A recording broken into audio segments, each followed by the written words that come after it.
A veces, la única diferencia entre la seguridad y la muerte es un simple ajuste de ángulo en el espejo retrovisor.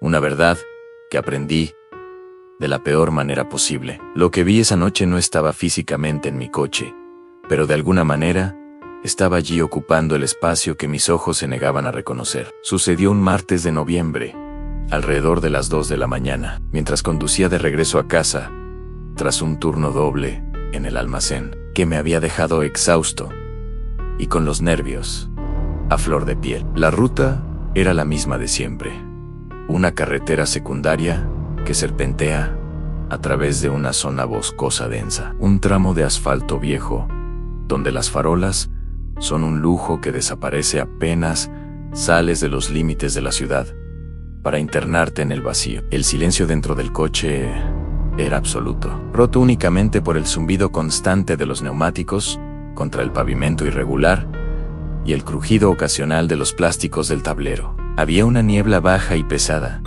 que se aferraba a los troncos de los árboles, haciendo que los haces de mis luces delanteras se vieran como dos túneles de luz blanca que apenas lograban perforar la oscuridad absoluta que me rodeaba. Estaba tan cansado que mi mente comenzaba a jugarme malas pasadas, creando sombras que se movían rápidamente en la periferia de mi visión. Pero yo las ignoraba, atribuyéndolas a la fatiga y a la falta de café. A mitad de camino, cuando el bosque parece cerrarse sobre el asfalto, sentí una repentina corriente de aire gélido que me erizó los vellos de la nuca. Era algo completamente fuera de lugar, ya que las ventanas estaban cerradas herméticamente y el sistema de calefacción emitía un aire tibio que debería haber mantenido la cabina confortable. Me froté los brazos con una mano mientras mantenía la otra en el volante, notando que el ambiente se había vuelto pesado, como si el oxígeno se hubiera vuelto más denso y difícil de inhalar. En ese momento, la vibración constante del coche por el mal estado del camino hizo que el espejo retrovisor se desajustara ligeramente, apuntando más hacia el asiento trasero que hacia la luneta posterior. Solté el volante un segundo para sujetar el borde del espejo y lo moví apenas unos milímetros hacia arriba para corregir la vista, esperando ver la oscuridad de la carretera detrás de mí. Mi corazón no se detuvo, simplemente se saltó un latido y luego empezó a martillar contra mis costillas con una violencia que me dejó sin aliento y con un nudo en la garganta. En el reflejo, sentado justo en el medio del asiento trasero, había alguien observándome. No era una sombra borrosa ni un truco de la luz de los faros, sino la figura nítida de un hombre con una chaqueta oscura y el rostro ligeramente inclinado hacia adelante. La tenue luz verde que emanaba del tablero era suficiente para revelar una piel pálida, casi grisácea, y una expresión de fijeza absoluta que me heló la sangre. Lo más aterrador de la situación no era solo su presencia, sino su mirada, ya que me estaba observando a través del espejo con unos ojos inmensos, muy abiertos y carentes de cualquier rastro de humanidad o parpadeo. Por puro instinto de supervivencia, pisé el freno con todas mis fuerzas, haciendo que los neumáticos chirriaran contra el suelo y el coche derrapara peligrosamente antes de detenerse en seco, en mitad de la nada, con el corazón en la garganta y la adrenalina quemándome las venas. Giré la cabeza hacia atrás con una rapidez que me lastimó el cuello, esperando encontrarme cara a cara con el intruso y luchar por mi vida. Sin embargo, el asiento estaba completamente vacío y no había rastro de nadie en la parte posterior del vehículo. El tapizado de tela gris estaba impecable.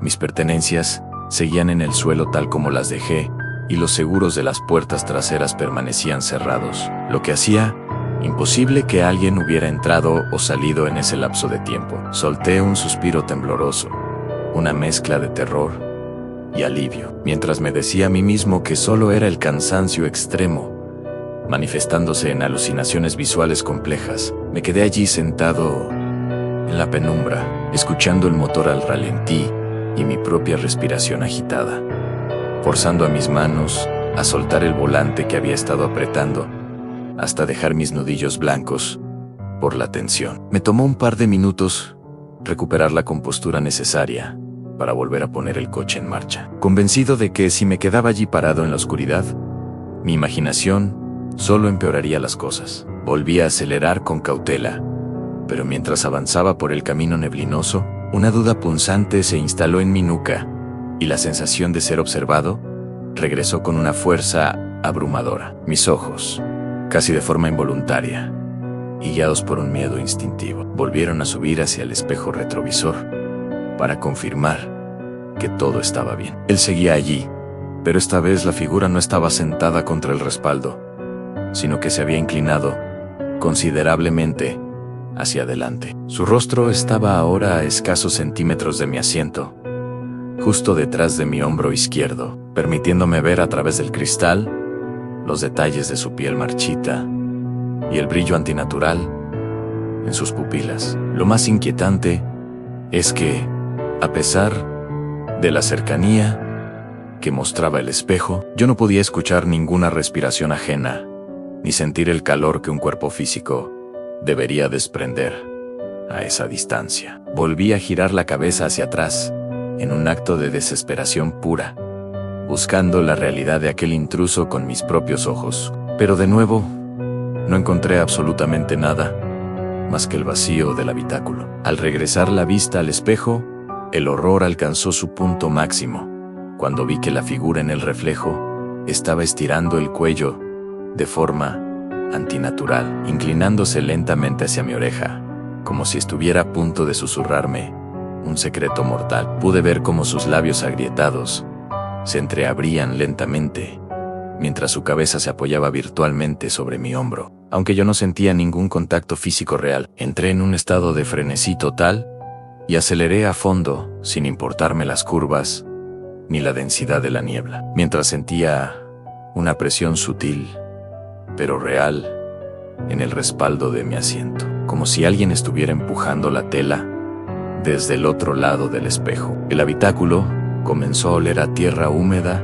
y a algo metálico, una fragancia persistente que me revolvió el estómago y me hizo llorar de pavor. No recuerdo con claridad los últimos kilómetros, solo la imagen persistente en el retrovisor de una mano larga y delgada, con uñas ennegrecidas, subiendo por el costado de mi asiento, acercándose peligrosamente a mi garganta. Cuando finalmente vi las luces de una gasolinera en la entrada de la ciudad, entré derrapando y me detuve bajo el resplandor de los fluorescentes, saliendo del coche a tropezones para pedir ayuda al empleado que me miraba con asombro. La policía llegó poco después y revisó cada rincón del vehículo, pero no hallaron huellas dactilares, ni signos de entrada forzada, ni nada que indicara que alguien más había estado conmigo esa noche. Antes de que se llevaran el coche, me acerqué una última vez a la ventana del conductor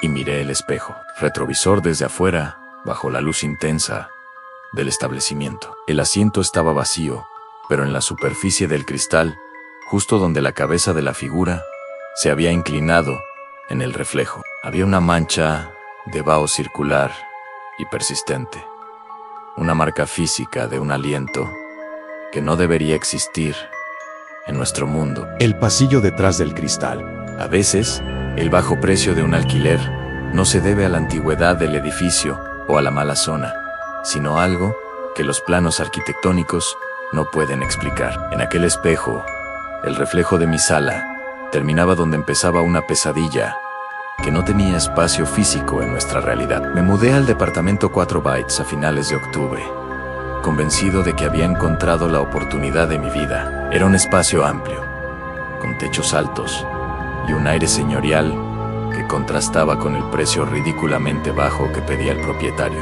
El único inconveniente, según él, era que el inquilino anterior se había marchado con tanta prisa que dejó varios muebles pesados atrás, incluyendo un espejo de cuerpo completo, con un marco de madera oscura y labrada que estaba anclado a la pared principal de la sala. Al principio, me pareció un detalle con clase, una pieza de decoración antigua que le daba carácter al lugar, pero no pasaron ni 48 horas antes de que el entusiasmo se transformara en una inquietud profunda y difícil de ignorar. La primera noche, mientras ordenaba algunas cajas bajo la luz tenue de una lámpara de pie, noté algo extraño por el rabillo del ojo mientras pasaba frente al gran cristal. Me detuve y miré fijamente el espejo. En el reflejo, justo detrás de mi sofá, se veía una puerta de madera entreabierta que conducía a un pasillo largo y oscuro, tapizado con un papel tapiz, amarillento y desgarrado. Confundido, giré la cabeza para mirar la pared real de mi sala. Detrás de mi sofá no había ninguna puerta, solo había una superficie de concreto sólido, pintada de un gris neutro y completamente lisa. Volví a mirar el espejo y la puerta seguía allí, proyectando una sombra profunda hacia el interior de un corredor que, según la lógica del edificio, debería estar suspendido en el aire, fuera de los límites del departamento. Me acerqué al espejo con una mezcla de fascinación y miedo, sintiendo como la temperatura de la habitación descendía varios grados a medida que me aproximaba al cristal. Toqué la superficie fría con las yemas de los dedos, mientras observaba el pasillo reflejado. Era tan detallado que podía ver motas de polvo flotando en el aire estancado de aquel lugar inexistente, y una pequeña bombilla que colgaba de un cable pelado al fondo, oscilando levemente como si alguien acabara de pasar, corriendo por debajo. Golpeé la pared real detrás del espejo, y el sonido fue seco, sordo, confirmando que no había ningún espacio hueco ni habitación oculta.